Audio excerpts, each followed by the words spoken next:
Shri Gurubhyo Namaha. Hello everyone, and a warm welcome back to this concluding session of Weekend with Wisdom with Swamini Premapatanandaji. For those who couldn't attend yesterday, Swamiji was enunciating yesterday on about the key lessons that Bhagavan Sri Krishna has imparted to us in Bhagavad Gita. And today also she will be continuing this part. She will be highlighting more lessons that we can learn from Gita and implement in our life. Welcome again, Swamini ji, and we are very honored to have you on our show. Please start your session. Thank you. Start with the prayer.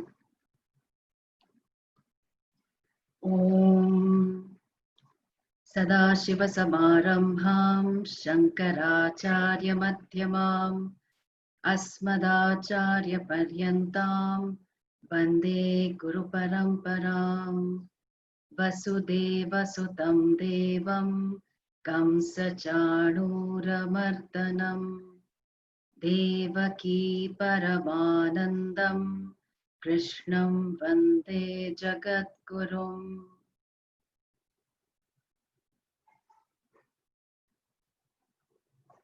So we continue after yesterday. In yesterday's session, we explored why the Bhagavad Gita is a teaching for all of humanity. Why? Because the problem of the human being is universal. And it is in the form of not quite being able to accept oneself as one is, because really speaking, the limitless being is as though enclosed in a prosthetic structure called the body, and always struggles against that limitation. The Bhagavad Gita is known as both Brahma Vidya and Yoga Shastra. So therefore it has the essence of the teachings of the Upanishads, which is the highest teaching. The Upanishads, as some people probably know, is the last portion of the Veda, which is revealed knowledge. And it is Yoga Shastra. So how to manage my life? Who am I really speaking? Who is this entity that people refer to as God? What is this world about? Is there a theory of everything? What is the nature of bondage? What is the nature of moksha? What kind of lifestyle do I need to live? But I live in modern contemporary times, driving a Tesla. How does Bhagavad Gita apply? Is it really timeless, or was it time bound, etc., etc.? A lot of questions. And the Bhagavad Gita is really Amritam. It is a prasada, it is nectar, and by systematically studying it, when I say study it, I don't mean in an academic way. What I mean is you look at your life in the light of the Gita, and your life stands transformed. Of course, in this weekend, we are just having sort of a helicopter view of some of the key verses. And still, these key verses are very, very important and very profound. Yesterday, we saw the nature of the Atma. Bhagavan Krishna responds to Arjuna's question with teaching. Why teaching? Because the situation, the problem is one of ignorance, and therefore the only way out is knowledge. After unfolding the nature of the Atma, he talks about two lifestyles. Lifestyle as in what is it that you're doing pretty much during the day? How do you use your time, effort, and attention during the day determines what you are committed to, correct? So suppose if you are into daily trading on the stock market, then of course from 9 to 3 you're totally busy. Then the rest of the time you're thinking about, oh, I should have, bought that stock, or maybe I should have sold that. So it's a committed lifestyle, that to that commitment, okay, which could be artha or whatever it is, okay, your time, effort, attention is invested in that. And so when Bhagwan talks about two lifestyles, he says it's very clear. Since you want moksha, since you have discovered the human problem, you are no longer escaping into distraction because it is uncomfortable to face oneself. But Arjuna, you are not like that. And therefore, uh, for the sannyasis, it is jnana yoga exclusively, okay? Whereas for the karma yogis, it is inclusive. Inclusive meaning I have my other pursuits of kama with dharma as the framework. Alongside that, I also pursue moksha. That's where we stopped yesterday. Then, what is this karma yoga? Before he introduces it, he says, Swalpamasya dharmasya trayate mahato bhayat. The human condition is fraught with a lot of anxiety, doubt, and fear. And this fear is all in small, small things. Of course, given what this world is going through over the last so many months, the fears that were buried to the surface have all come up. Of course, the natural fear of death is always there, but alongside, what will happen? Will I get another job if I have been laid off? Or forget about promotion and we've had to take a pay cut. What will happen? What if I get COVID? What if someone else does in the family? What if my parents do and then there's no bed in the hospital, etc., etc.? That I'm only talking with respect to COVID. There can be many other fears as well. Okay. So the fixed deposit interest is dropping and dropping and dropping further. No longer secure investment. What shall we do? So anyway, no worries. Bhagwan Krishna is here. So what does he say? He says that I am going to talk to you about Karma Yoga. And what is that? It that all of us perform karma. Okay, karma we do translate as action, but it's more willful action, choice based action, which even a donkey will kick. You go near it, try to travel with a donkey, will kick, but the donkey does not perform karma, because the donkey is not going to get papa because he kicked one sadhu. Okay, donkey is programmed, and he's just exhausting his karma. But human being is very blessed. Why? Because human beings have choice. Where there is choice, there is conflict. But where there is choice, there is karma. Action that comes from choice is karma, and that karma has karma phala, results of the action. And so we look at the very, very often quoted famous verse, but very often misunderstood verse, karmanevadhikaraste ma phaleshu kadachana ma karma phala heturbhuhu ma te sangostva karmani. So 2.47.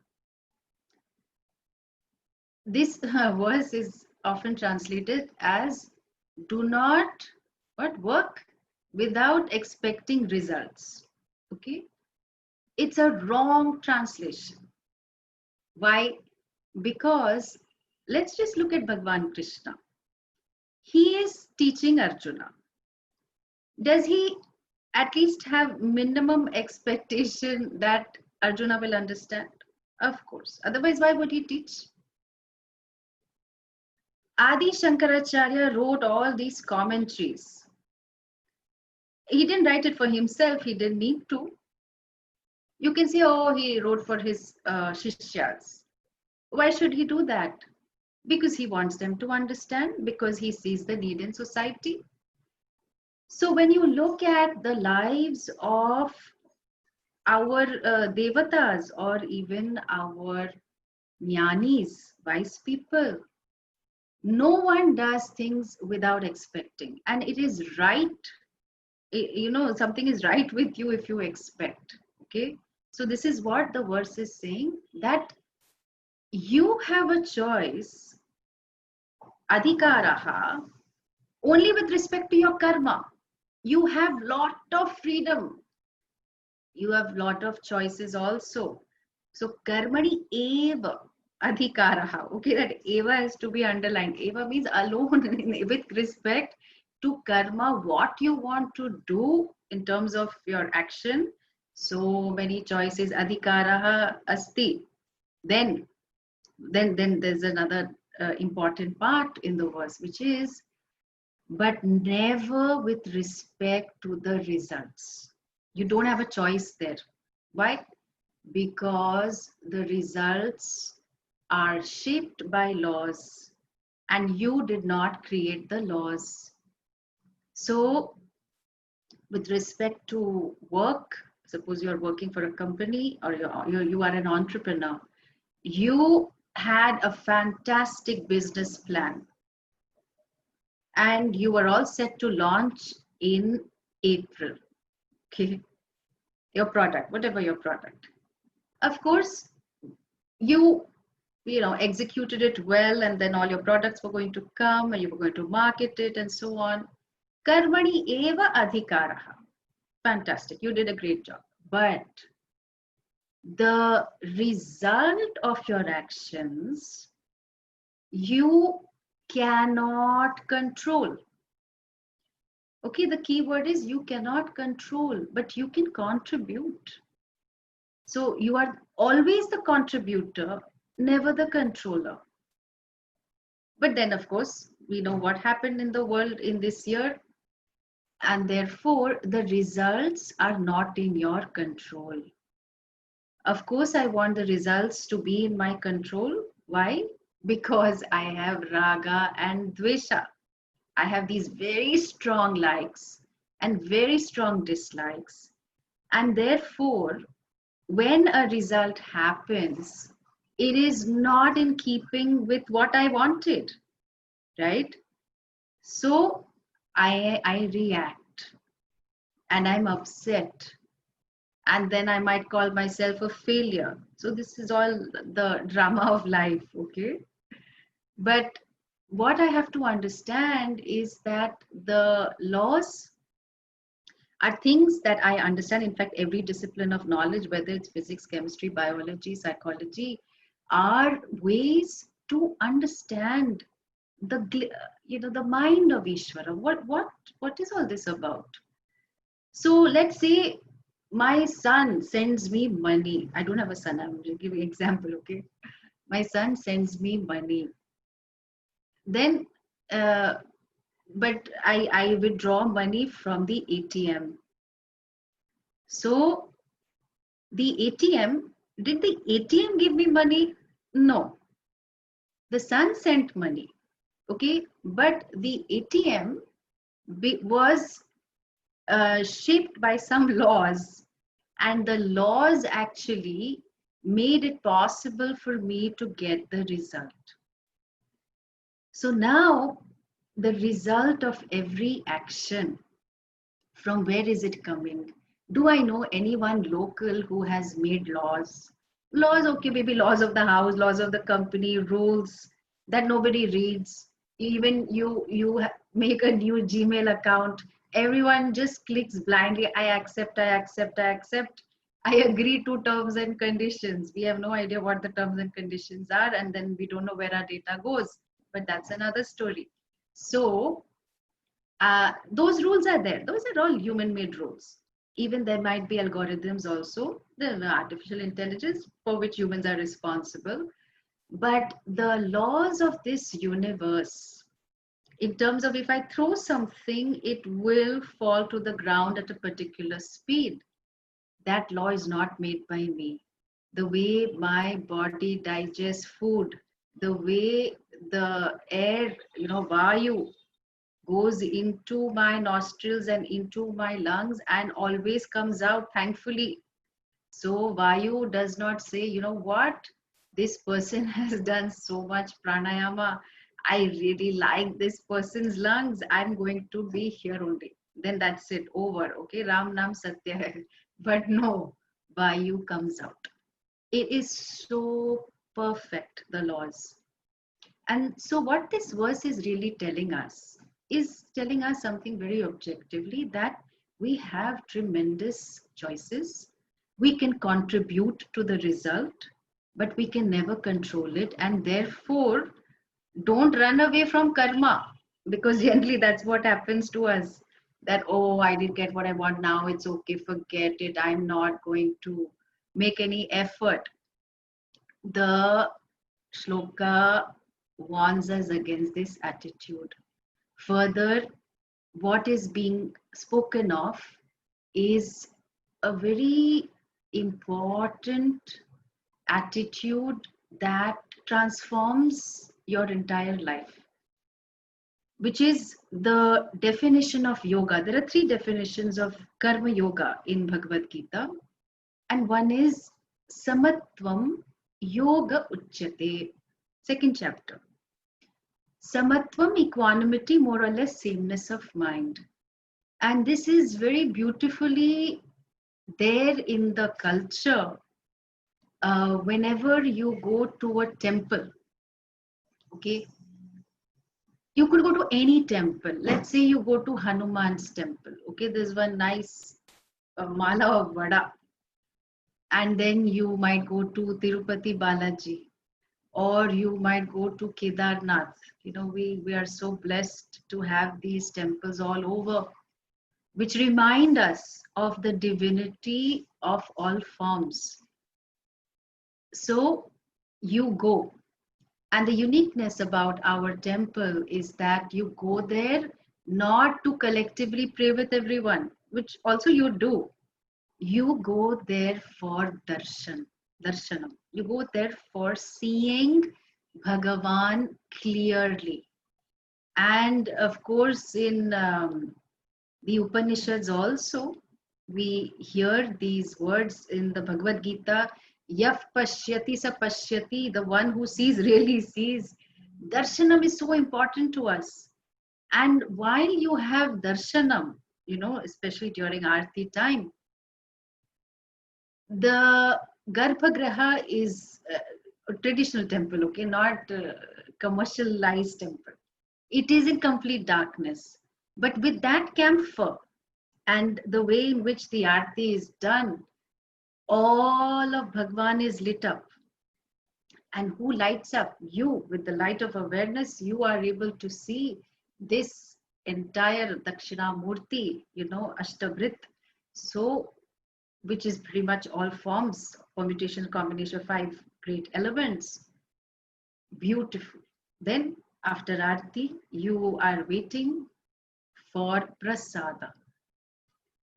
We don't know what you will get. Okay, depending on which temple it is and depending on how long the queue is and how disciplined the crowd is, which rarely is in a temple. You extend your hand. Then the pujari will put something. It could be tirtha, sacred water for after the abhishekam, or it could be a fruit, it could be a laddu, it could be bhasma, this sacred ash, or it could be a tulasi leaf. We don't know. Okay, you will get something. But the deep inherent attitude in our culture is that whatever comes from the altar is sacred. So we do like this, or you do like this, or if you're not sure about the water, there are some people, okay, they will look around and they put it on their head, okay, because because still, they're a little squeamish. So anyway, the point is, it's an ordinary object, right? It's just some water, it's some ash, it's some laddu or whatever. Or if you are diabetic, then no, even a diabetic will not say no to prasada. Why? Because it is prasada, it is sacred, it has come from the Lord. I totally accept it. I'm cheerful. In fact, if I don't get prasad, I will be upset. I say, oh, that person got more than me, or you extended your arm and nothing. What this attitude is that an object has been transformed into seeing that it is sacred because it has come from Bhagwan and it is a blessing, and that is samatvam. That what is for a moment in a temple where I am open to life, I am open to receiving, I am open to seeing that whatever I need to get, Bhagwan is blessing me with. That momentary attitude I now extend to all of life. That's very difficult, but it is little easy also, because there are some results that I get in the different actions I am involved with, which are equal to what I expect. So I'm so happy. Oh, it is prasad. In fact, we have lot of names also in the country. So Devi Prasad, Lakshmi Prasad, Shankara Prasad. The names of the people are only like that. That to see that everything is a blessing. Even Santana, having a child is also considered as a Lakshmi, a big blessing. Not everyone is blessed with that. So this attitude that whatever I get has come from Bhagwan, and I try to have sameness of mind. Of course, I'm going to be disappointed if I don't get what I want, okay? But what this shloka is reminding us is that you can contribute, and you can contribute in a very, very big way. You can easily have samatvam and you can be delighted. Your head can hit the ceiling when you get results that are more than what you expect. Where we will struggle with our prasada buddhi is in situations where I got less than what I expected, or I got totally different from what I expected. But the beauty is, I know what this attitude is. I know what it does to me. I know that when I am in harmony with people around me, then there is prasannata. Okay? Prasada, this prasada buddhi, meaning a mind that can command this sameness or equanimity or very deep, abiding, glad acceptance. You go for a walk in some nice greenery, you have natural samatvam. Why? Because you are not saying, oh, that tree, I think it should grow a little taller. That branch actually, doesn't make sense. It should fork a little bit. And then, of course, the fruits. What useless tree? This is not giving fruits properly. And look at the sky. I wanted deep blue skies, but this was always looking gray. So hopefully, we don't do these things. Whenever you go, or hopefully whenever you go for a walk in some very beautiful greenery, lovely, like nature, picturesque for a place, you are at peace. because you don't want anything to be different. You have a natural acceptance and cheerfulness, and you feel very connected with all the forms. And it's the same you. It's the same you who was cribbing and complaining about so many problems, and then you say, "Okay, fine, I'm going for a walk." Okay, go. And then you come back very refreshed. Of course, physiologically, there are some changes that do take place.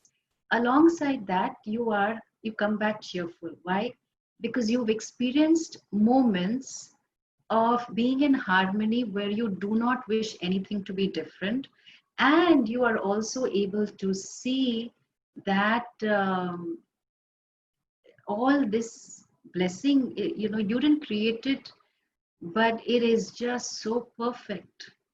It's so beautiful, it's so exquisite, and you have no complaint against it. Okay, so one definition of yoga which is very important for us to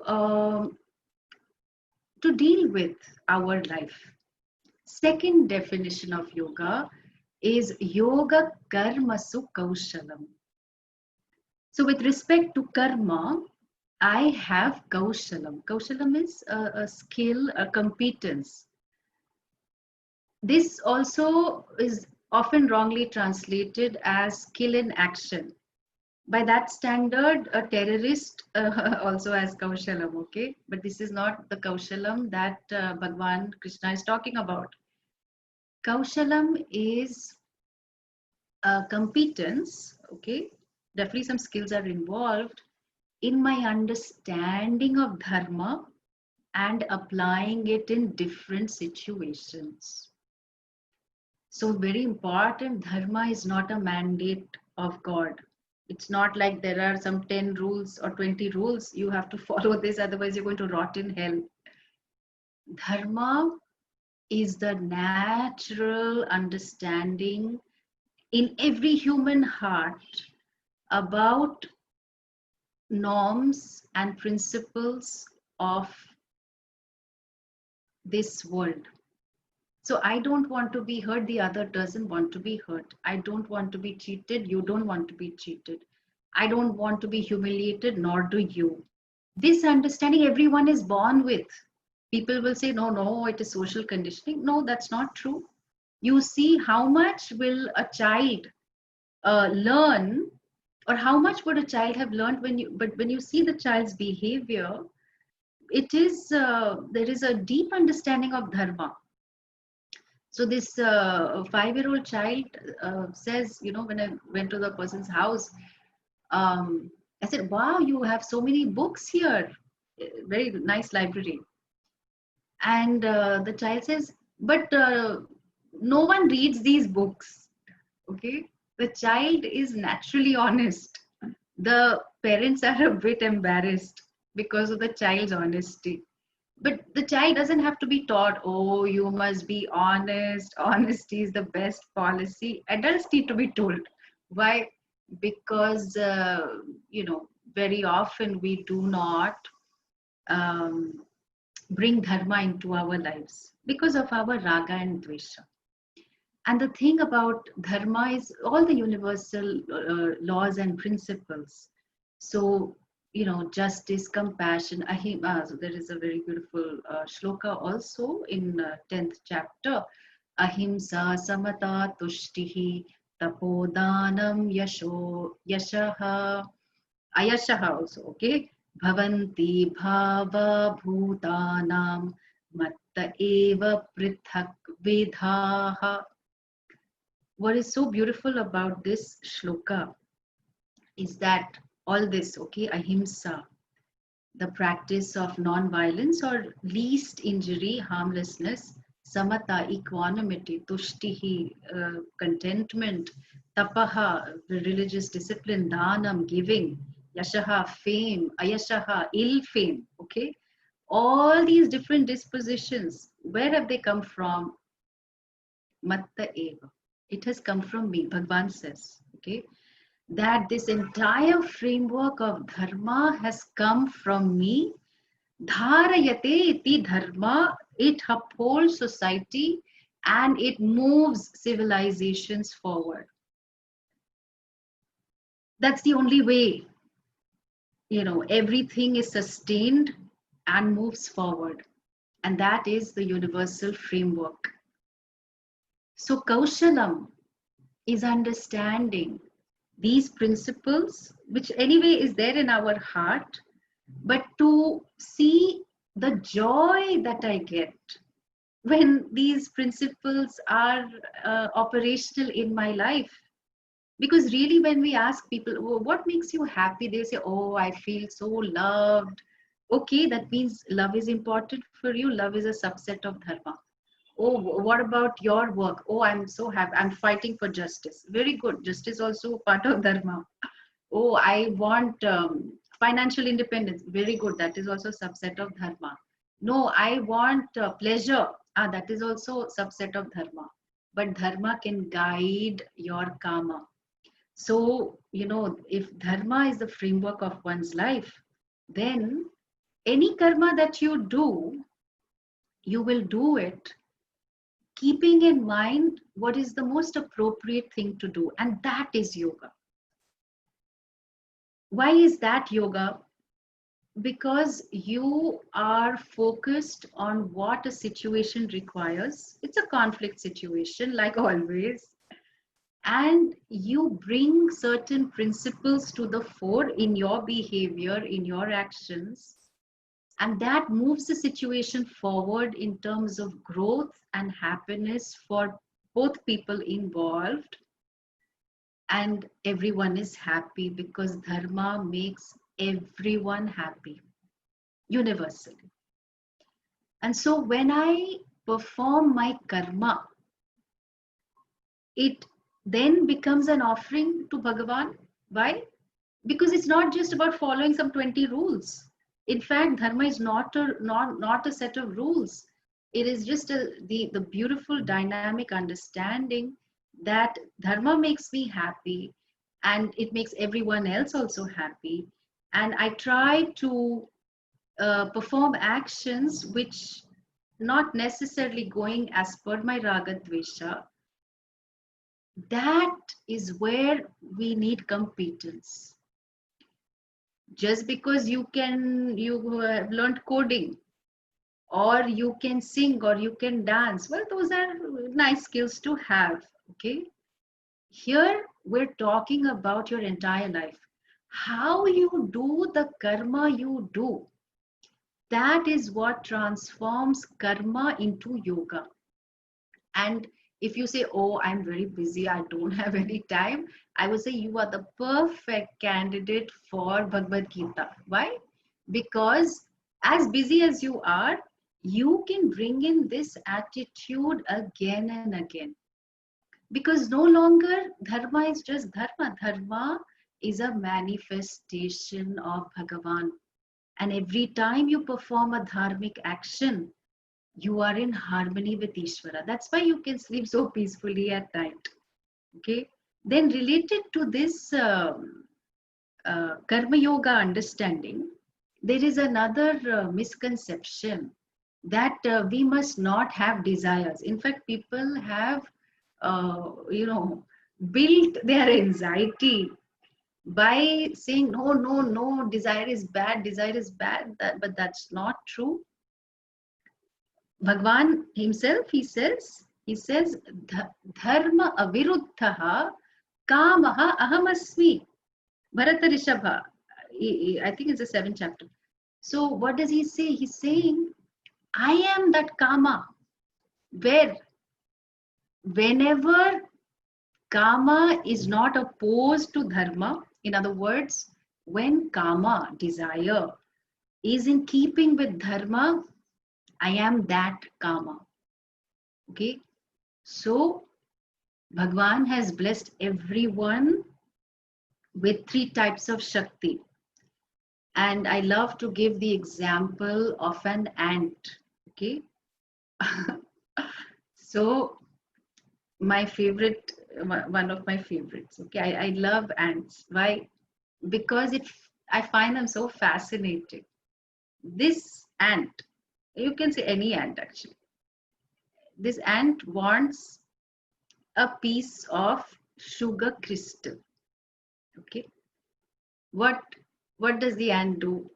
Ant wants probably to take back to the ant hill or something. So, but does not just stay there. The ant walks towards the sugar crystal. Okay. So first there was Ichha Shakti. There was a desire, I want. Okay, very good. Then walks, the ant has Kriya Shakti, the power to do. Then reaches the sugar crystal, and but the sugar crystal is very big. You know those big white crystals you get, which little bit, one crumb was there. So now what to do? But the ant has buddhi, and the ant wonders what to do. Then few other ants come along. Then they collaborate. And then you see there are 2-3 ants that are carrying this little sugar crystal. This is the power of collaboration. The ant has Jnana Shakti, the power to know, to collaborate.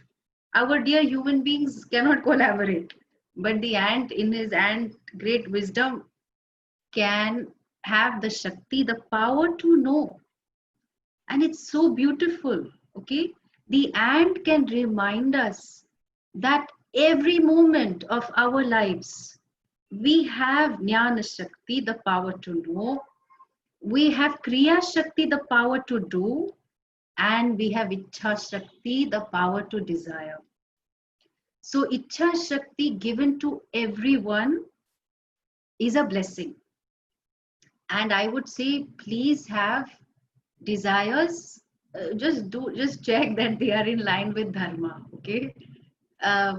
Wanting to find a vaccine for COVID is a very noble desire. It's very important. Thank God for those desires that people have. Wanting to address world poverty, very good desire to have. Wanting to take care of your family, very good desire.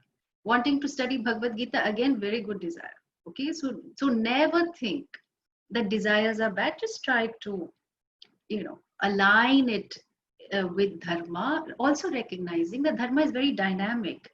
It changes according to desha and kala, according to place and time, context, situation, and so on.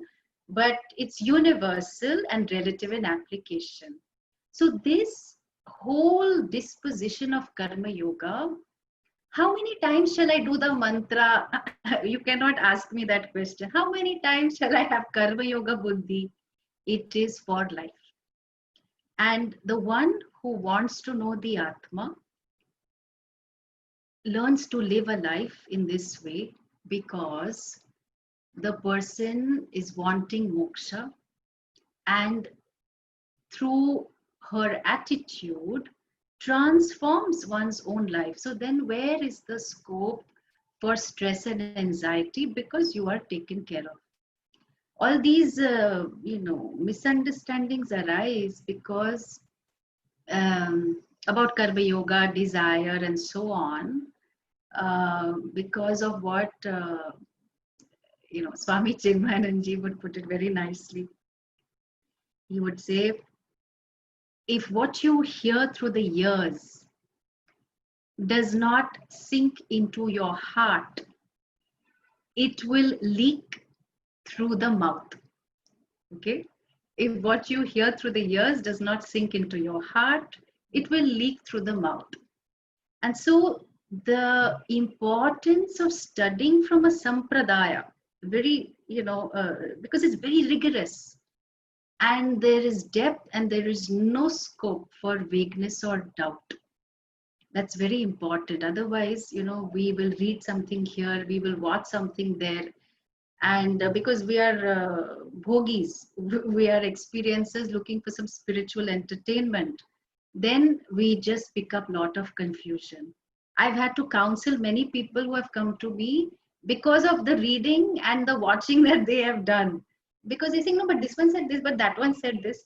So this tendency to to dig a well. Your attempt is to dig a well because you want to drink deep from the waters. But what does one do? You dig little bit here, one shallow puddle, and then one some little there. So temporarily, of course, your thirst is quenched, and you feel, wow, wow, wow, very nice. I am on the spiritual path. But then the depth that is required will come only when you are with a particular teacher. And although we are in Kali Yuga, there are many teachers available. You don't have to go to Uttarkashi to study, but you have to have the commitment to be with someone for some time because you want to drink deep from that well. So here Bhagwan Krishna also tells us that vidhi pranipatena pariprashnena sevaya upadekshanti te jnanam jnaninastattvadarshinaha.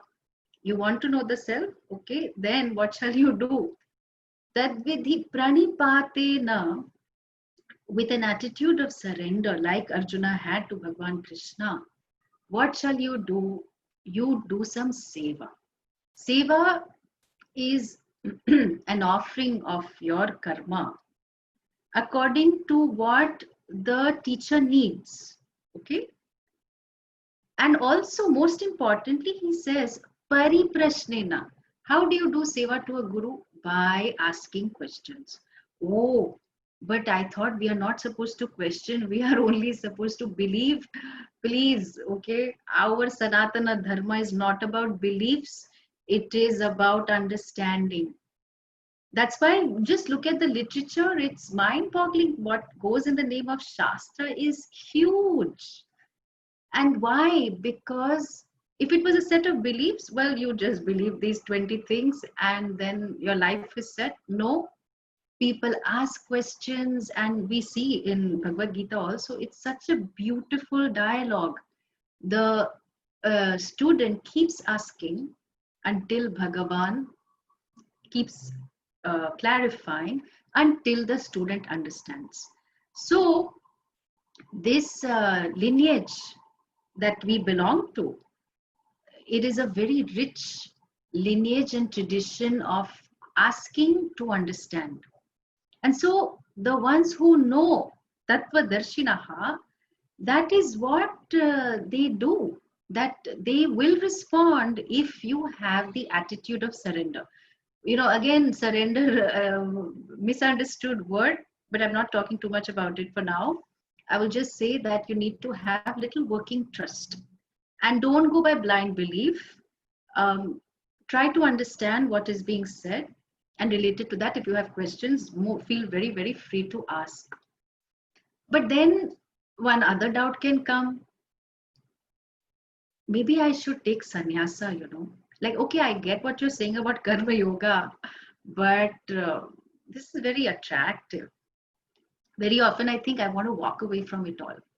Then Bhagwan Krishna, again, he reminds us what?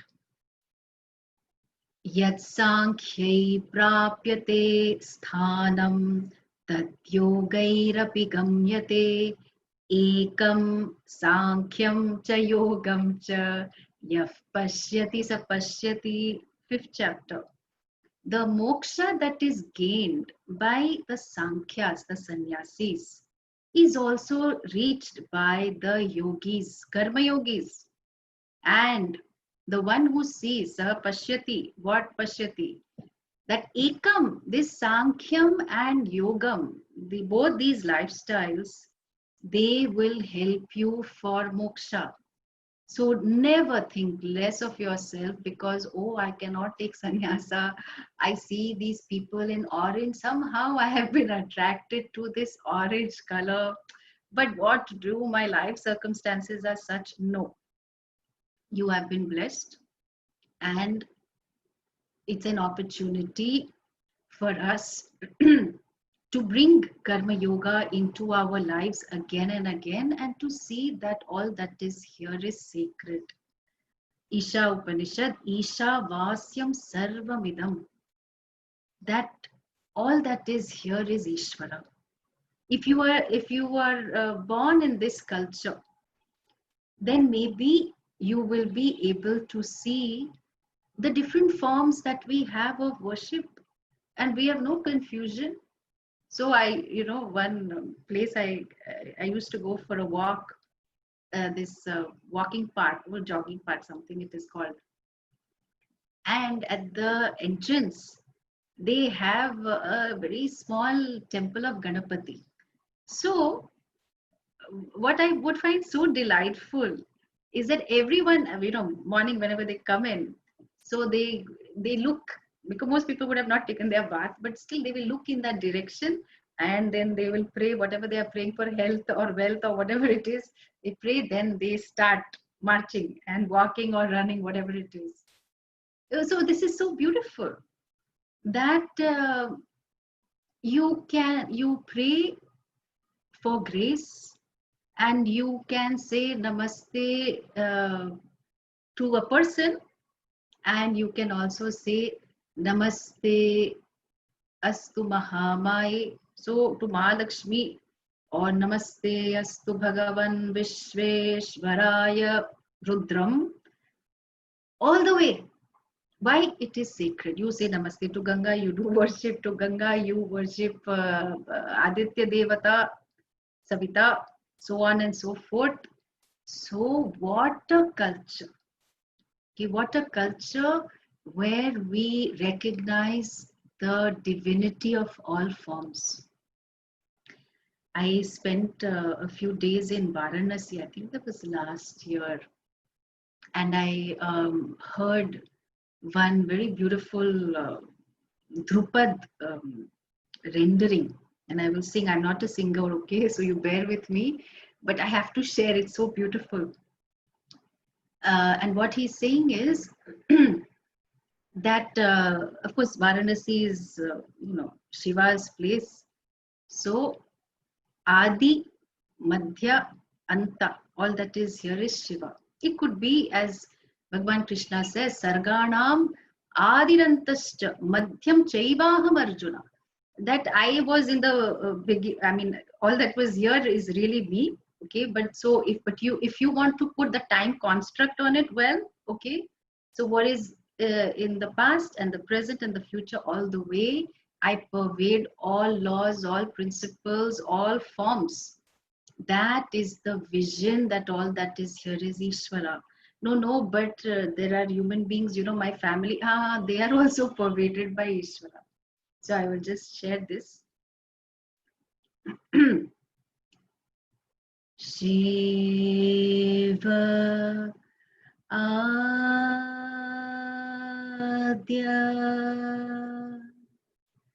Madhya Anta, Shiva Adya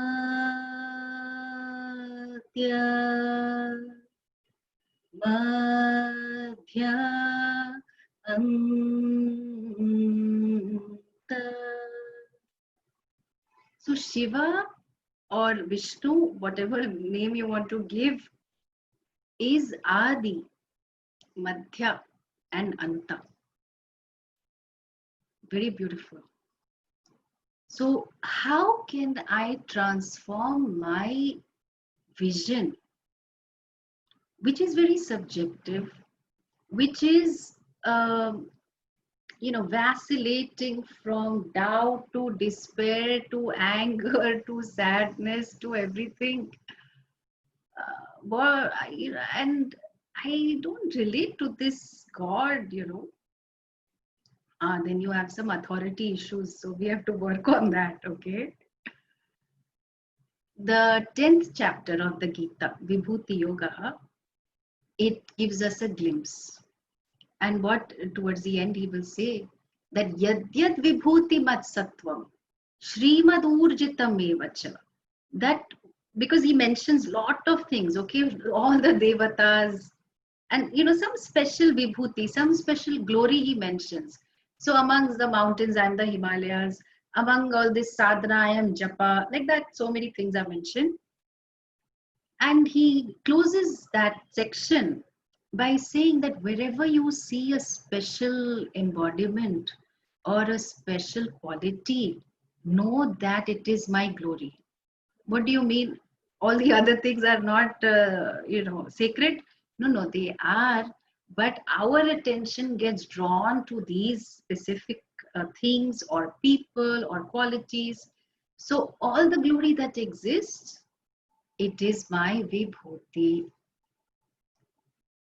One misconception that is there about the Bhagavad Gita is that there are 4 types of yoga mentioned. Okay. That's not what Bhagavan Krishna says. He says only 2, Karma Yoga and Jnana Yoga. No, but there is one chapter called Bhakti Yoga, 12th chapter. Understand this well. Bhakti is love for Bhagwan. And if the person is a bhakta, a devotee, will the devotee stop doing karma? No. No, I love to sing and I love to do kirtan, I love to do bhajan, I love to make naivedyam, I offer it to Bhagwan. Very good. That's karma, right? Yes. But you people, y'all are karmathas, y'all are karma yogis. I am bhakti yogi. Okay, somebody may argue. No. A, a bhakta definitely has lot of karma that the bhakta naturally performs. And a karma yogi, okay, again people translate karma yoga as doing seva. Karma yoga may include seva, it is much more than seva. So the whole disposition is that my karma is an offering to Ishvara. Is that not bhakti? But when you translate karma yoga as karma without results, then there is a problem. If you say karma yoga is seva, a lot of people in yoga land, they say this, okay? Half an hour karma yoga. What? How can you have half an hour karma yoga? What they mean is seva, then use the right word. Seva, okay, so everyone pitches in to make the setup habitable, okay? So a lot of cleaning and a lot of other seva work needs to be done. And it's a contribution. You are not getting paid for it. So you are offering it as your, offering, okay? So that is seva, that is good, very good. But please don't call it karma yoga. Because karma yoga is 24/7. To be able to recognize that I am always blessed with these 3 Shaktis, okay? Ichha Shakti, Jnana Shakti, Kriya Shakti. And I have so many roles that I am playing. So minimum roles that we have is what? You're probably a son or a daughter. Then maybe sister, brother, mother, father, grandchild, work professional, then work friend, friends. So at least 7, 8 easily. Of course, sister-in-law, brother-in-law, all that I'm not saying. It will become very long, okay? So many roles I have. But how do I know what is my karma? Well, you don't have to look very far. You have all these roles and you fill up the roles, okay? You, the person who is independent of all of these roles, you fill up the role in the sense that every role has a script. So I relate to my partner in a particular way, right? 50-60% is generally what society would have, set out as mutual expectations. Then I lost my job. Oh, then I think my wife will pitch in. So it's very dynamic, okay? But the role exists because the relationship has a goal. And the goal of most relationships is to be there for each other, to show your care, support, love, contribute to the other person's happiness and growth. The way that pans out across relationships will be different. Even the way it pans out according to age and stage will be different. So all the things that you end up doing as a mother for your child when the child is 5 is very different, and hopefully is different when the child is 25, correct? So the love is there, the care is there, the support is there, but the way it manifests in that relationship is going to be different. So if I'm talking about a relationship of me and my partner, or me as a mother and my child, then how can I have kaushalam in that role? I understand what dharma is and I bring it into my life. Oh, but I don't feel like it. My God, I just, I've had so many sleepless nights. So it's okay. Let the baby cry. Baby is 6 months old. I don't care. Very rarely any mother is going to say that. They will crib in their minds and they, oh my God, like, when is this baby's sleep going to stabilize? So father will wake up. Everyone is trying to quieten the baby down, but you are fully available to the child. But if the fellow at 25 says, okay, mom, you have to wake me up in the morning, afternoon, night, I'm going to sleep, then hopefully the mother says, shut up, come on, you do your thing. Okay, you have a phone, you please keep an alarm and disable the snooze button. Age and stage different. So the joy that comes from relating to our family members, friends, and all that is augmented with our understanding of dharma, and we bring that into all the roles. Okay, when I say have kaushalam, Bhagwan says, actually I am only saying what Bhagwan says. I have nothing new to add. Okay, I am a traditional teacher, so I have nothing new to add. The kaushalam that is required can stress us out, because you will say, but I want to know, I will be best mother, I will be best partner, I will do best karma. Well, there is no best karma, there is no best relationship. The vision of the Veda is that this is a spiritual journey, and while you go through the different hoops of artha, dharma, kama, all of it is preparing you.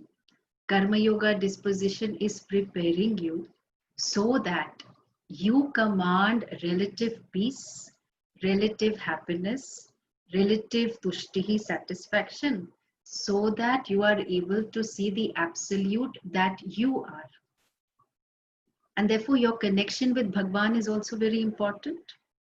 So, not only your responsibilities towards your family, but we are all connected to 5 other sets of relationships. Okay, so these are the relations you probably didn't know you have. Oh my God, like, which skeletons are going to tumble out of the closet? No skeletons. First, of course, are manushyaha. So pancha mahayajna, that fivefold sacred offering to these 5 sets of relationships where your karma is very much involved. Manushya Yajnaha, the people in your life, especially people, family, of course, you will anyway do, which is a part of your duty, but this is one step more. Because you can say, no, I do everything for my partner, day and night I'm doing. That is not Manushya Yajna, okay? That is obsession. You please open your eyes and see there are lots of other people you are related to. Other people who are in need, who are in distress, who might be atithis, who don't come with announcing a particular atithi time. your offering to them, recognizing that I am connected to people around me. This COVID situation has brought about this understanding in a very nice way, that what happens in one corner of China can affect the entire world. Drawing uh, drawing this lesson to us about interconnectedness. Okay, we cannot escape it in a good way or a bad way. Okay, but we are interconnected, and that's the truth of the matter. So the people I'm connected to, the the farmer, the carpenter, the service providers, okay, the courier, the delivery person, so many people in the chain of making life comfortable for me, I am connected to all of them. And so in terms of samanya dharma, I do what I can for them. Of course, there are some people who will convert the samanya dharma into a vishesha dharma, a special dharma, and they will get involved with different kinds of causes so that they can reach out and help other people. It could be the elderly, it could be disabled, etc., etc. Okay, so manushya yajnaha, I recognize I am connected to people around me, and I do what I can as my offering to this grand yajna that is ongoing, the Bhagwan's yajna. Then who else am I connected to? Bhutaha yajna. So bhuta, in Hindi we will say, hey, bhoot is not ghost. I mean, a bhoot is ghost in Hindi, but in Sanskrit, bhutaha are beings. Okay, all beings. So plants, animals, trees, everything. That we are a part of a sacred ecosystem, and I consume the least and contribute the maximum. For a person living in a city, I was reading the statistics. 135 liters of water is used for that person.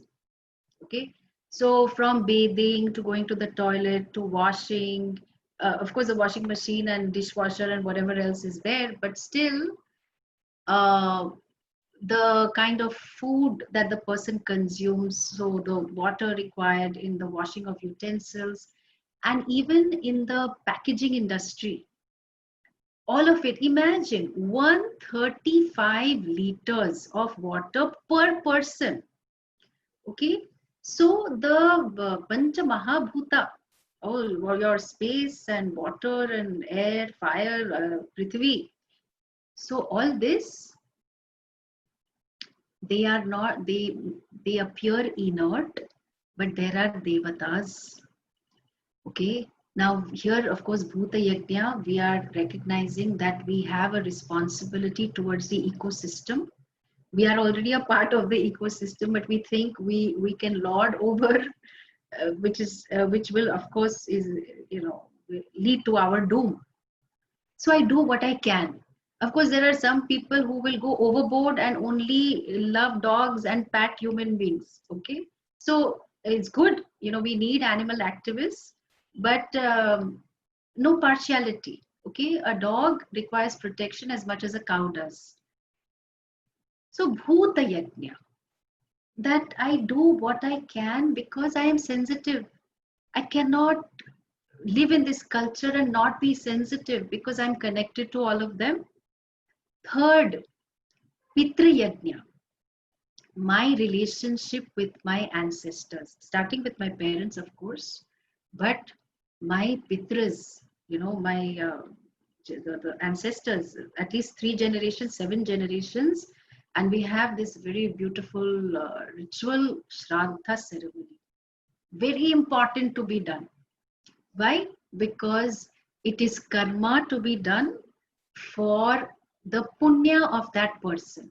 No, but that person died, 3 generations ago, may have been reborn. It doesn't matter. You contribute to that person's punya. So for that person, it will be like sukha. It will be an experience of some comfort. So acknowledging the role that our Pitras have played in our lives. There are so many family traditions. You know, lot of families, they have this Kula Devata or Kula Devi must be worshipped. You ask people, who is your Kula Devata? What is that? Okay, your family deity, somebody, you know, just check back with your grandparents or aunt, uncle, so on. They will know who was being worshipped in the family. Very important. Those blessings have come down, and it's quite likely somebody would have taken a sankalpa that our family will worship this particular deva or devata, devi. And then, of course, our fellow modern contemporary guy does not have the time to even light a lamp in the house. So forget about any following in Kula Devata tradition. But anyway, the point is that we are here partly because of our ancestors and the role that our parents have played. And so we don't have to wait to for them to die to talk about their glories, but to treat them well. You know, it's unfortunate that we've had to bring this bill. I mean, and maybe it's already a law now, about treatment of elderly. One wouldn't have thought that this culture required that, but as we see, things are changing.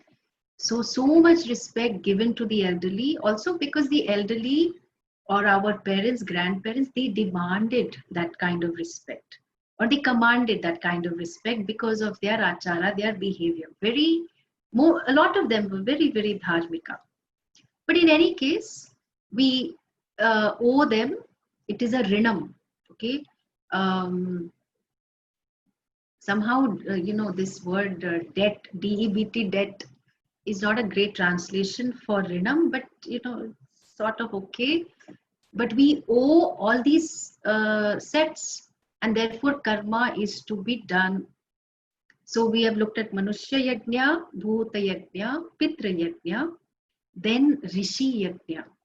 Okay, Rishi Yajna, also known as Brahma Yajna. So where we acknowledge the contribution, any kind of knowledge. Okay, you of course the Veda, which was revealed to the rishis, and they did not patent it, copyright it, or say I and my family are going to enjoy the mantras that we have been blessed with. They systematically passed it on without any agenda. Okay, and in lot of places it's not like, oh please add my name, okay, my name shall live forever. No, nothing of that sort. That, you know, when you're a jnani, you give because you are so big that you can give and give and give, because you give out of fullness. And rishis were like that. So they gave, they shared, and to this day, you know, in this ancient, we call it ancient, but it is a living civilization where mantras are still chanted. If we look at Egypt and few other civilizations, unfortunately, we don't know, great civilizations, but destroyed because of missionary religions. Whereas here also, you know, we are at a great threat.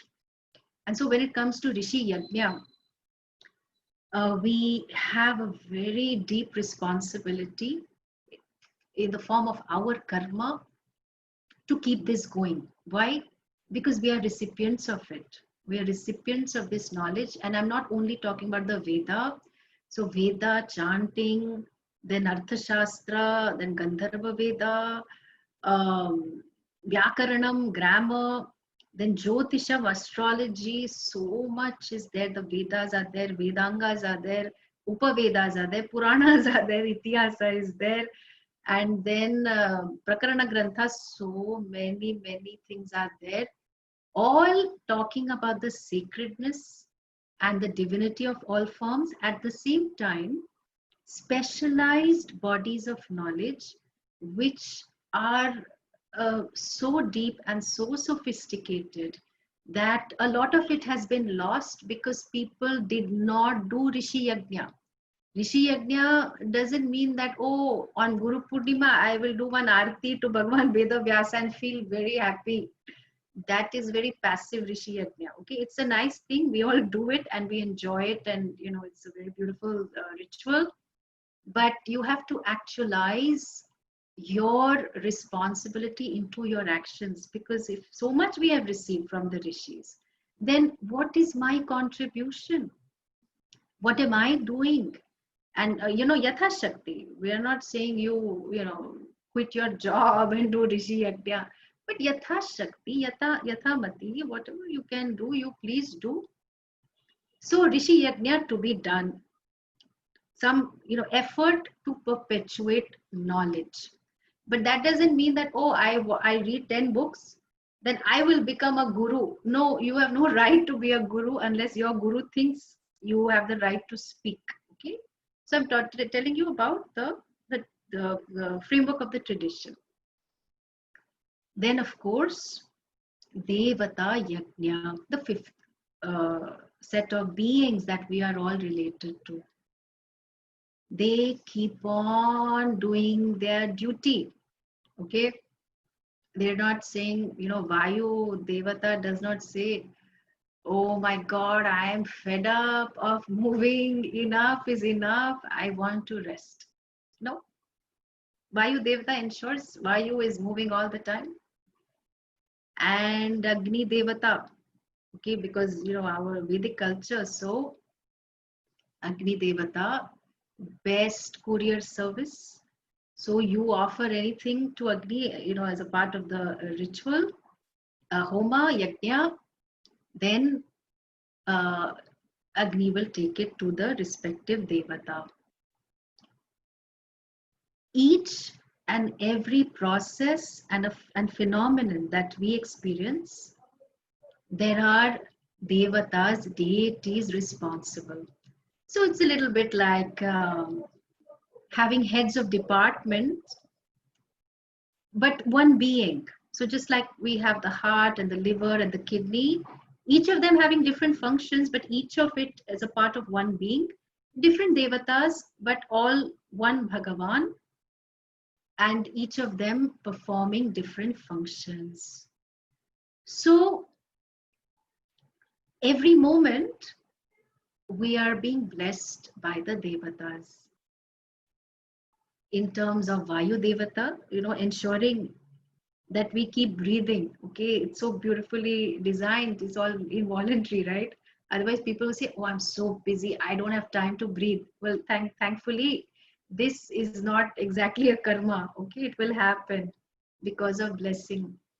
Then of course water does not charge us, the municipality charges us, but water devata, okay, Varuna Devata does not charge us. Okay, I give you a bill from the time you've been born, this is what you need to pay. None of it.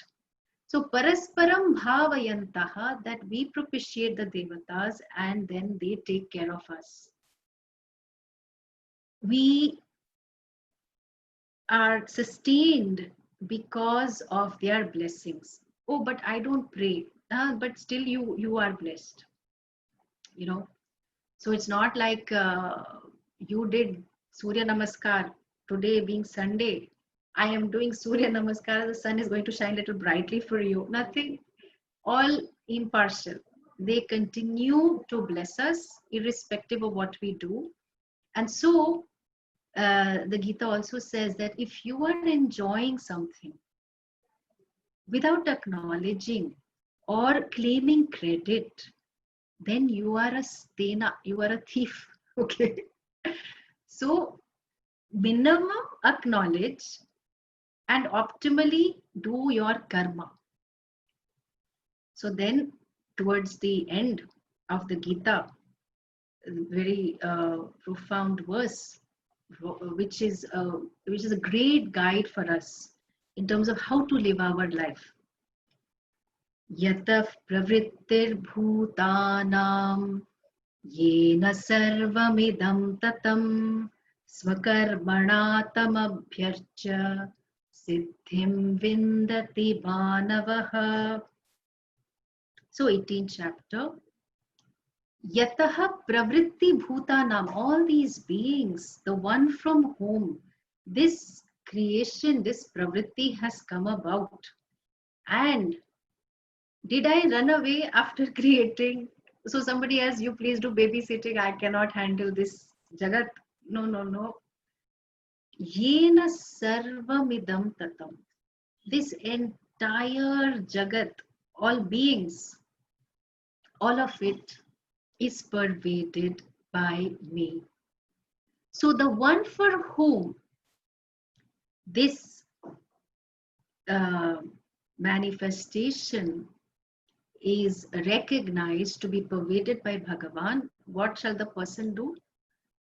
Swakarmana tamabhyarcha, the one who worships by what? By swakarma. What is my karma? Okay, because I am in this age and stage of life, and so every age and stage of life has different duties, different responsibilities, different phases, whatever it is. Swakarmana tam abhyarcha, I worship with my karma, and the one who does that, siddhim vindati manavaha, the person gains antakarna shuddhi and gains siddhi. Siddhi is an accomplishment, but gains all that is to be gained. Okay, so this is brilliant. But how do I know what is my swakarma? What is my swadharma? Then I will ask you, what is the change you want to create in this world? It's a very simple question, but it's going to take you a few days to answer it. Okay, if you want to take me up on this will be very nice. So you articulate that, and while you're articulating it, can you bring kaushalam and samatvam in all the roles of your life? It's not easy, okay, because to understand, because the dharma is dynamic, to understand what I need to do. Should I continue in this relation? Should I walk away? Should I discipline my child more? Or should I give the child freedom? Should I look at Facebook? Facebook, why? Because my work is so boring. So I pretend that I'm working, but I'm not actually. I'm using company time to, follow social media. So like that, this is usual activities during the day and conflicts about what to do. But if you see what the dharma of the given situation is, and you bring all of you to it, then there is kaushalam there, because there is life competence, that you have grown so much that your response in the form of kaushalam to karma yoga is an offering to Bhagwan. And of course, you're not going to offer anything rotten. It will be your best contribution. But during lockdown, there is no maid, so toilets have to be cleaned and dishes have to be washed. Yes, that is your part of your swakarma. No, but that is not spiritual activity. I love watching satsang and I will watch Bhagavad Gita class. Well, but what is Bhagavad Gita saying? Is not saying only spirituality means listening to me, Bhagwan. What is your swakarma? That is your contribution to me. But I don't feel like doing it. It doesn't matter. You can grow into feeling like it. Because, the thing about a role is that very often we grow into a role. We don't know what is involved. Okay. Even if you have been dating someone for, let's say, a year, then you marry the person. What does it mean to be a husband and wife? Okay. nobody knows, really speaking. You have observed some people, you have read some books, and then you are both of them are strong personalities. So how you navigate this terrain? There is, of course, there's a lot of love, but there may not be enough teamwork, right? And that's what Brahma Vidananji says, that all the love will get lost in the pots and the pans. But you didn't do this, but you are like this, but what have your family taught you, etc., etc. So then, with this love and teamwork that is there, you do perform your dharma. But I don't know what it is. No, no, of course you know what it is. You don't want to do it, that's another story. You try to bring Kaushalam into the role and learn to accept that this person has a background. And a lot of people will say, oh, I never knew that the person was like this when I married. If I had known, I would have not married only. This is its reality, okay? So now, because of your karma, you have got this prasada, okay, in this form of this person. And therefore, what do? You offer your contribution.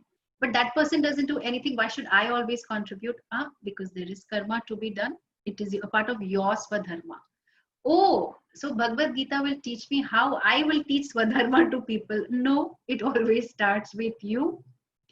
What is your dharma? We don't do dharma, but we do karma. And we do dharma, but you can't do dharma without doing karma.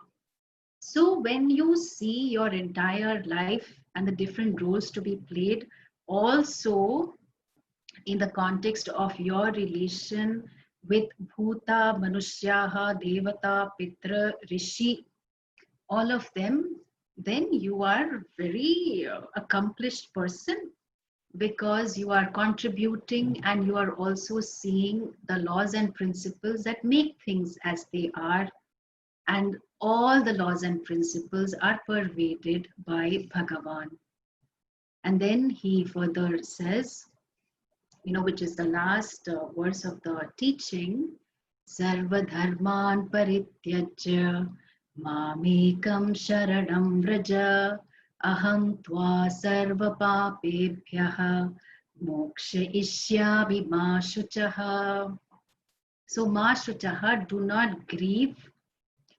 You remember Ashochan and Vashochaspam, where he had said that there is no reason to grieve, you have no legitimate reason. And then finally, in the 18th chapter, he says, don't grieve. Okay, Ma Shuchaha.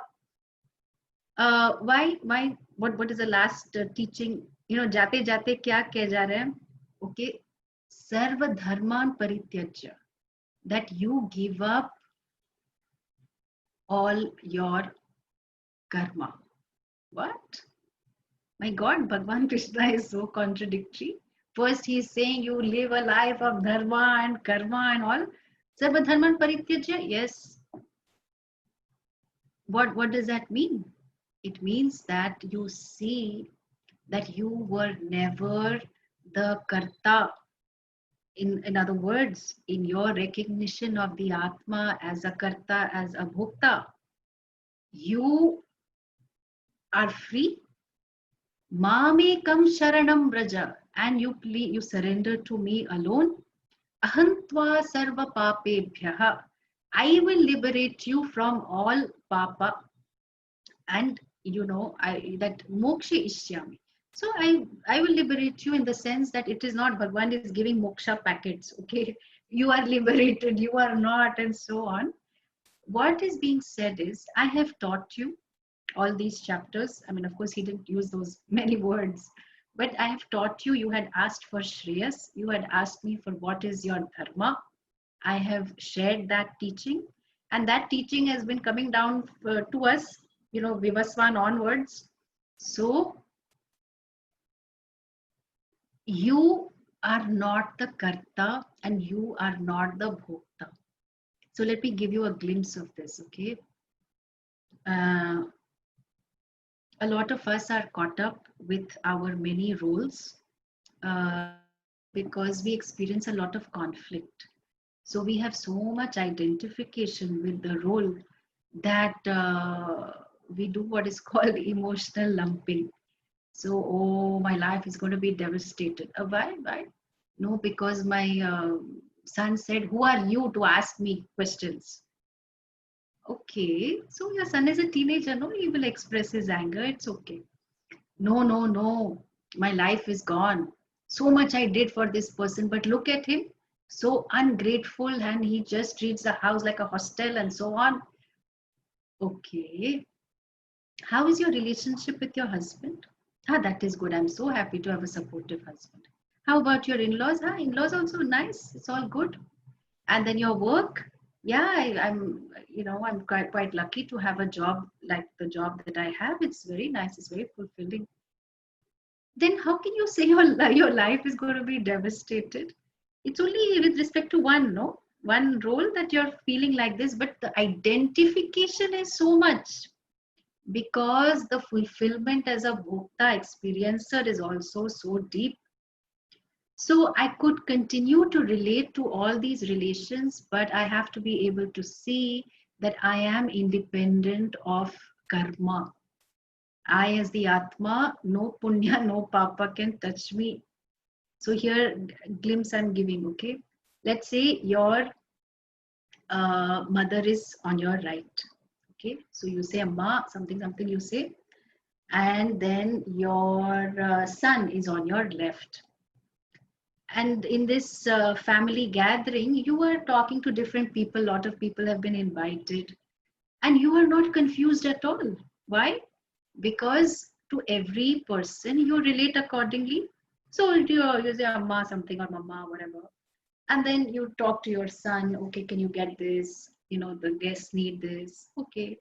And then you meet a friend, oh, hello, how are you? I'm fine, etc. You talk to them. So what is happening is, although you are relating to everyone, when you relate to your mother, it's a role, right? So you're a daughter or a son.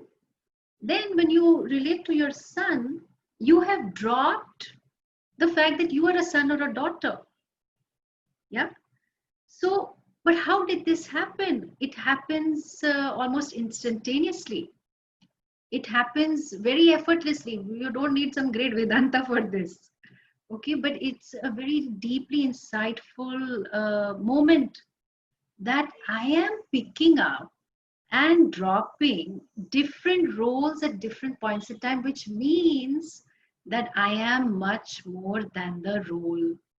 I am that independent person which is filling up the different roles. The roles depend on me, but I am independent of all of them. And definitely in deep sleep at night, all roles collapse. I am not mother to anyone. I have gone to sleep. I am not son to anyone. I've gone to sleep. Okay. So there are hours and hours where we are not our roles. So surely we are more than the roles. And this conscious being, that is the Atma, is not the Karta. The Atma, I, as though has a body which happens to have the status of dependent reality, but I, Atma, am ever free of the body. So we saw that yesterday. The Atma is invariable, body is also variable. Okay, of course, childhood, youth, old age, though definitely variable, experiences are variable, but I am invariable. And in seeing that I am the one that always is, and I am so free that I can afford to perform any kind of karma. See, earlier, I don't know about you, but definitely when I was when I was younger and more foolish, I used to think, oh, freedom is doing what I want, when I want, how I want. No, that's not freedom. That is called being a slave to one's raga and dvesha. True freedom, at least according to Bhagavad Gita, is the freedom or sita prajna. Okay, another word that is used for someone who is rooted in this wisdom of the Atma, that this Tvam, this individual, is actually Tat Bhagavan, and I am free enough to have a body. I am free enough to have emotions, and I can watch the play of all emotions. I am free enough to have any and every experience. I am free enough to relate to everyone because everyone is really me. When I say everyone, it is in different forms, okay? But the content or what is the adhishthanam, the locus of each and every form is indeed Isha. Isha Vasyam Sarvamidam. All that is here is Ishvara, and that Ishvara I am. So, in seeing the glory of Bhagavan Krishna, in understanding his teachings, Ishvara Darshanam is Atma Darshanam. That every time I see Ishvara, every time I see a form, I am relating to a manifestation of Ishvara, because what he has said in Yataf Pravritti Bhutanam Yena Sarvam Idam Tatam, he is referring to both the material cause, that is what we touch, feel, and so on, and the intelligent cause, and both happen to be the same. Okay, it's true that all religions will they do agree on the fact that God is almighty and intelligent and so on and so forth. So everyone will more or less agree with that. But where people don't agree is that this material world is sacred because it is pervaded by Bhagavan. And so the material cause is also Bhagavan.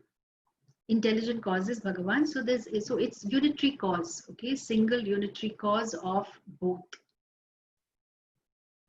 In seeing that I am Ishvaraha, Sarvadharmam Parityajya, that I no longer hold on to the identity of being this sorrowful warrior who has to fight against my people. Because now I see clearly that yes, they are my people, but they are on the side of adharma. And I am free enough to fight for dharma. Okay, that victory or defeat now it no longer matters, because I am doing my swakarma and it is my offering to Bhagavan.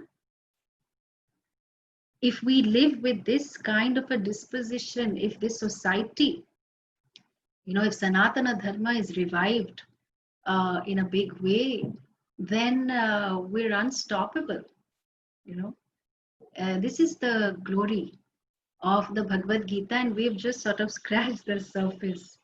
So then, in response to all this teaching, what do you think Arjuna will say? And he does say, Nashto moha spritir labdha tvat prasadat tvat prasada mayam achyutaha. So my delusion is gone, and I have, thanks to you, all my doubts have also gone. Gata sandehaha karishye. So tava vachanam aham karishye. Whatever you say, I will do. And interestingly, Bhagavan Krishna has told him, Yatha ichchasi tatha kuru. Whatever you want to do, you do after all this teaching. But he's confident that this is the confidence of a teacher, that, my student will do the right thing. I don't even have to tell what is to be done, because the teaching is so deep. And, when you stay with the teaching, when you apply it to your life, when you see your life in the light of this glorious teaching, then it just life is such a celebration. Okay, so we close with the last shloka. Yatra Yogeshwara Krishna, Yatra Partho Dhanurdharaha, Tatra Shrir Vijayo Bhutihi, Dhruva Nitir Matir Mama. So the last shloka of the 18th chapter, which says, of course, this is what Sanjaya Vedavyasa is saying, that wherever there is Krishna, who is the Lord of Yoga, wherever there is Arjuna, the one who bears the bow or bow, there is wealth, there is victory, there is justice. So we need not say, oh, Arjuna, okay, wherever Arjuna, but my name is not Arjuna. Okay. No. What is being said is that this dialogue, although it is between Bhagwan Krishna and Arjuna, it is a dialogue between the Jiva and Ishvara. We have to see this. And the teachings that have come from an avatara like Krishna, they are for me. And I am that Arjuna. That I am that Arjuna. And if I fully assimilate the teaching such that there is no difference between what has been taught and the teaching, then I am there and I have truly honored the teachings of Bhagwan. So Janmashtami is coming up. Of course, we will do puja. But if you really want to honor, respect, show your love for Bhagavan Krishna, then it is time that you make a commitment that I will understand what you say. I'm not just going to stuff a laddu in your mouth, which is a nice way to shut up Bhagavan Krishna, okay? I will understand what you say. Because Bhagavan Krishna says that jnani is me. Amongst all the 4 types of bhaktas, the one who runs to me only when in trouble, artaha, or the one who is artharthi, who keeps me informed of all that is happening and of course prays to me for whatever the person wants. Then third, jignasu, one who wants to know me, and then of course jnani, who is me. The jnani is priyaha for me. Why? Oh, Bhagwan is also partial? No, Bhagwan is not partial. But Bhagwan is saying that there is no difference. Actually, there is no difference anyway between me and all these other types of bhaktas. But they are the ones who are holding on to their separate identity and so on and so forth. But the jnani has been open to the teaching and has applied it in his or her life. So with that, we'll close. Om Tat Sat Shri Krishna Arpanamastu. Okay. So if there are any questions, I will take them. Swamiji, 2 questions are there. Okay. Okay, let me see. As we grow older, the pursuit of artha starts becoming less important, and thus automatically the life that revolved around work and earning money starts becoming less important. Yes, that's true. At this juncture in life, a different focus for life is sought, often labeled as midlife crisis. Can a study of Bhagavad Gita help one get clarity on what should a new pursuit of life be and how? Yes, of course, it will help you gain clarity. But I would suggest if it is, if you're not keen about the Bhagavad Gita, I would suggest you go to a life coach. Okay. And what you're calling midlife crisis is actually you getting in touch with the human condition. That after all this, when they're done that, my journeys are complete. I don't really need all this to be happy. Like, it's nice, it buys me comfort, but I am seeking completeness. If you get in touch with this human situation of yours, then the Bhagavad Gita will totally transform your life, and it will give you clarity. When I spoke about the different types of karma and how we are related to these different sets of relations, that is the pursuit of life. Life is not sitting in a cave, in the thick of the battlefield, the most inappropriate, one would think, place for such profound teaching, that's where that is the pursuit of my life. And of course, the Vedic vision is very clear that this is a spiritual journey. Okay, it is very good that you have already seen the limitation of artha. Artha is important, kama is important. It will give you certain things, it will not give you moksha. That clarity, if one has, then you can devote your time to understanding who you really are. Because this new pursuit of life, what you will find fulfilling is a life of contribution, which you will do with the attitude of karma yoga. But that will not be enough. You know why? Because you will still think that, okay, I am still subject to punya and papa, I'm still karta, and I'm still bhokta. Why? Because I am, of course, I am facing all this papa of my previous lifetime or this lifetime. So therefore, what is the truth of me? And we have very systematic teachings that will help you see that you are indeed that Bhagavan. So dharma will continue to be the framework of your life. Earlier you did things for the sake of fullness. Now you do things out of fullness. So definitely, seek to study with a teacher. Okay. Then, second question, like you said, dharma happens via karma, and my dharma being a grahastha is bound by roles. Yes. Unless I fulfill my duties as per roles, I will be dissatisfied. How to move ahead when my dissatisfaction comes from the very fact that I was not able to perform dharma? Very good question. As the karta, the doer, we are plagued by guilt. And even in Taittiriya Upanishad, it is aham sadhuna karavam aham papam akaramaviti. Why did I do this papa? Why did I not do the right thing? Okay. So guilt about not doing one's dharma is mitigated in two ways. One, guilt and any emotion. Okay. The entire psychological order is pervaded by Bhagavan. Okay. So guilt is also a form of Bhagavan's blessing. So we see that it's a part of psychological order, and I do not need to reject guilt. Okay. Second way is, if I have not been able to perform my dharma, I still have all the shaktis, I make amends. If there is papa involved, then I do some kind of prayaschitta, I atone for that. Or if I have not been able to perform my dharma, then I try to perform it. That's it. There's no some great mantra or tantra for this that is required.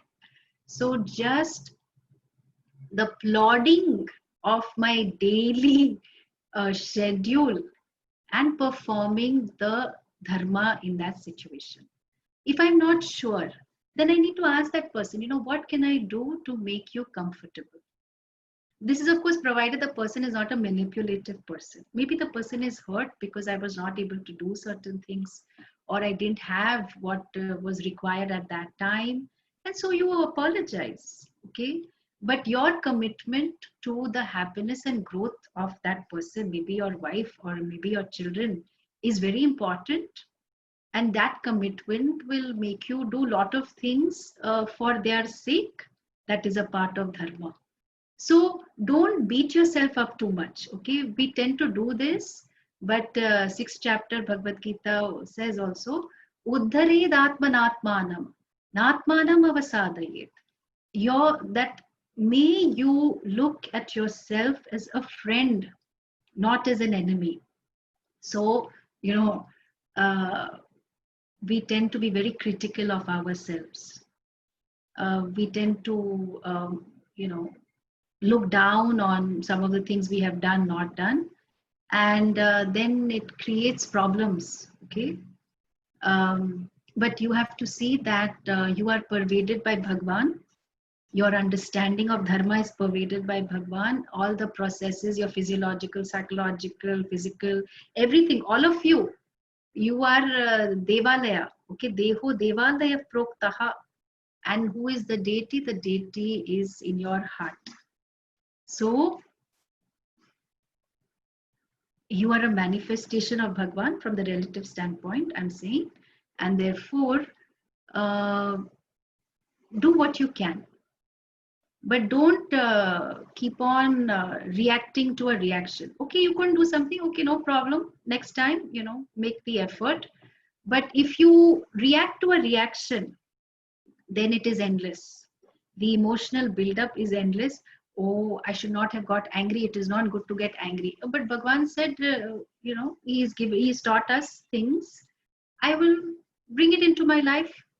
But what we do is, no, that means I'm a bad person. That means I'm not like this. That means I have not understood. This extra self-judgment that we are heaping on us, Bhagwan is saying, please don't do that. You have to have Atma Kripa. Bless yourself by being kind to yourself, supportive to yourself, but also have the discipline to do the right thing and don't run away from your karma. Okay. Then third question, animals do not have karma and karma phala. Do they have desires? Do they have Ichha Shakti, Jnana Shakti, Kriya Shakti? They do have, I suppose, as they do, they are nature bound, they act, but that is not karma as it is not choice based. Okay, that's correct understanding. An animal's sharira is a bhoga sharira. Bhoga sharira meaning the person cannot generate fresh punya or papa because this form the person has got to just exhaust karma.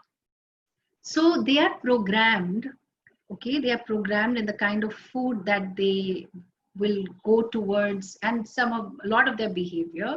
But we must understand that there is a jiva there. Some jiva, because of which, a lot of papa in that person's life fructified for this short time, and that person got this animal form. So I'm not sure if we will ever know what goes on in an animal's mind. Okay, a lot of research is is being done. So yes, they do have all these three shaktis I spoke about. It's limited, but they cannot generate fresh karma. Okay. Any other questions? Okay. There is one more question, Swami. Okay. Fantastic. Lovely question. How does one overcome the overwhelming fear of missing out tendency? Brilliant question. FOMO. Oh my God, so many Bhagavad Gita classes happening, Vedanta classes, I'm going to watch everything. No, please don't do that. See, fear of missing out tendency, although it's called FOMO and the youth talk about it, everyone has this fear. And we have this fear because our priorities are not clear. Okay. So I want to talk a little bit about the connection between our priorities and desires. So here, suppose I have a moksha commitment, right? Then what is the right way to approach it? You find a guru, find someone you resonate with, and definitely not a dead guru, okay? Definitely a person who you can relate to and clarify your questions, because one can delude oneself. Now, that is what is required for the moksha pursuit, okay? Sampradaya, okay? This is the teaching tradition. But then I'm getting all these updates and notifications. This is also there, that is also there. It's endless. I'm stressed out in my moksha pursuit. So that's not desirable. So therefore, we have to divide, this media, okay, into, I have to know, it's necessary to know vis-a-vis nice to know, vis-a-vis it doesn't matter if I know or I don't. Okay.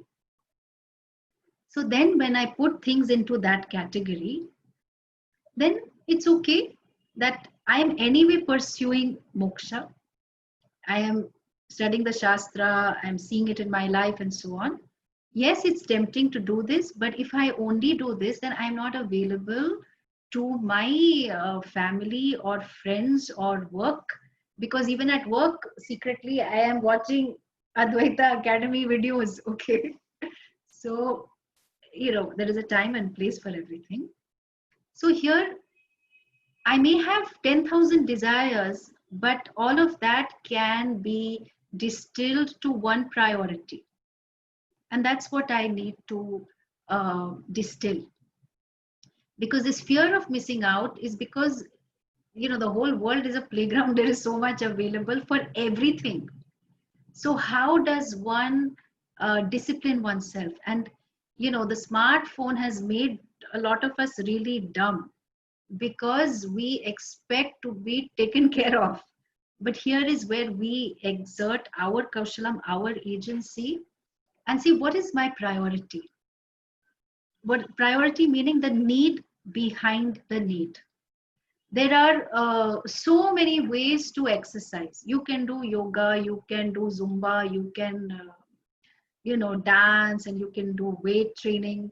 I want to do everything. No, what is your goal? If it's fitness for your daily activities, if it is strength, it's flexibility, endurance, you do what is appropriate, stick to one or two max, no more.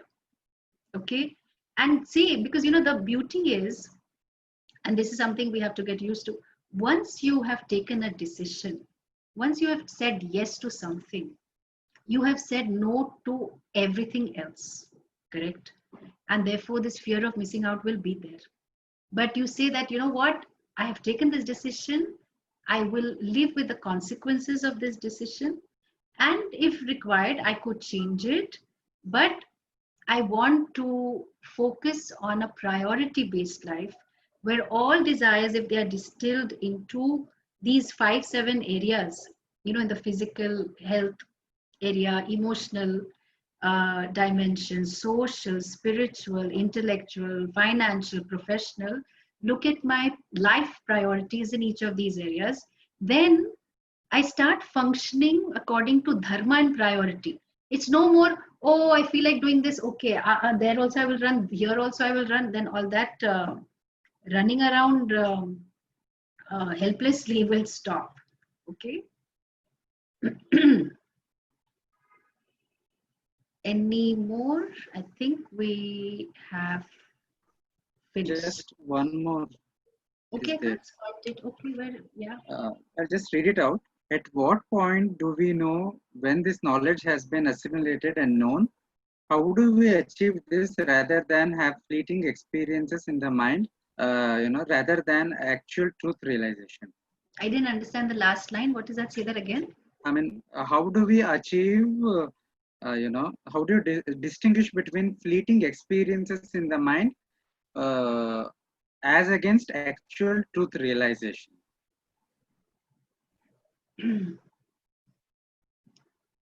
See, all of us have moments of oneness, and we could mistake it for a moment of realization. We have read a lot of stories and been inspired by it, and we think, wow, I am now realized I am jnani. Okay, but the fact that you have a doubt means that you have not understood. Okay, that's the straight answer to this question. As long as you entertain doubt, you would have not realized. The lakshana of a jnani is not whether the person can levitate, or the person can stand on the head, or whether the person can produce vibhuti. These are all siddhis, okay, accomplishments, and they are important. The only lakshana, the only sign indicator of a jnani is jnana. It is knowledge. Okay, there are different qualities that will be spoken about.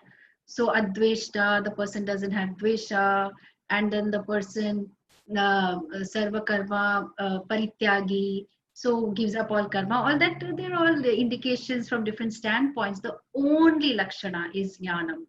It doesn't depend on what gender you belong to. It doesn't depend on which varna you belong to or which jati you belong to. Jnanam, that I and Ishvara are one. And this clarity that is there without any error or any vagueness, when it is there, then that is jnanam. You know, generally our jnanam is little filtered, okay, what we call sapratibandhaka jnanam. Little obstacles here and there and there. So we make the effort to clear these obstacles. You discuss with your guru. Guru will tell you whatever sadhana you need to do, which might include spend more time with your wife or husband.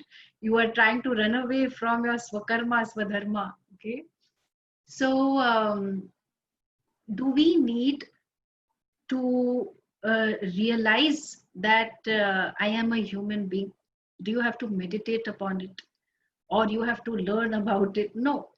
You know, everyone recognizes, even if you behave a little animal like, that no, I am a human being. I have zero doubt about it. So there, even if you're in your sleep and if someone asks, are you a human being? Yes, I am a human being. Very clear, self-evident, swata prakasha. Okay. So when the knowledge of you is crystal clear and does not depend on any experience, because understand this very clearly, any experience, even if it is a samadhi experience, it starts in time, ends in time. You are the experiencer of different experiences.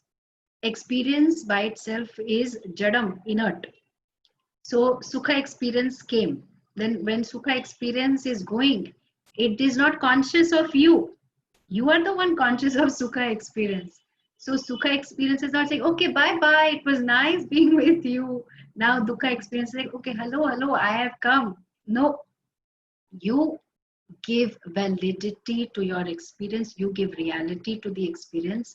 So if you've had a moment of oneness experientially, be grateful, look at it as a blessing, and also recognize that this momentary experience is a glimpse of the deep abiding knowledge of what you really are, which is non-dual, one without a second.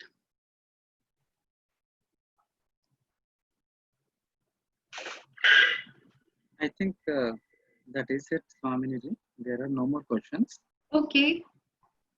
And I again thank you for appearing on our first session, Weekend with Wisdom. It was wonderful. On behalf of all our listeners, and behalf of Advaita Academy, I thank you again. So with this, we come to the conclusion of this week's Weekend with Wisdom. We would soon be announcing details about next weekend's program on our social media platforms, Facebook and Twitter. And have a wonderful evening, everyone. Shri Guru Pyo Namaha. Thank you, Nitin, and wish you all the best. Thank you.